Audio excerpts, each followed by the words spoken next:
রাজশাহী বিশ্ববিদ্যালয়ে আন্দোলনের মুখে আওয়ামীপন্থী হিসেবে পরিচিত ৬ জন ডিনের পদত্যাগের পর সাময়িকভাবে অনুষদগুলোর দায়িত্ব নিয়েছেন ভিসি ও ২ প্রো-ভিসি।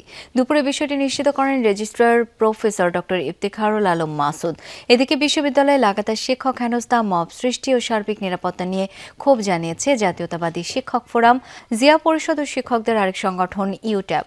উপাচার্য অধ্যাপক সালেহ হাসান নকিবের সাথে দেখা করেন সংগঠনগুলোর নেতৃবৃন্দ। বিশ্ববিদ্যালয়ে ৬টি অনুষদের ডিনদের ২ বছরের মেয়াদ শেষ হয় গত ১৭ ডিসেম্বর। এরপর উপাচার্য তাদের রুটিন দায়িত্ব পালনের আহ্বান জানান। রাকসুর জিএস ও শিক্ষার্থীদের একটি অংশ আওয়ামীপন্থী ৬ ডিনের পদত্যাগের দাবিতে রোববার উপাচার্য, উপ উপাচার্য, রেজিস্ট্রার ও ডিনদের কার্যালয়ে তালা ঝুলিয়ে দেয়। পরে রাতে উপাচার্যের বাসভবনে গিয়ে ৬ জন ডিন লিখিতভাবে দায়িত্ব পালনে অপারগতা জানিয়ে চিঠি জমা দেন।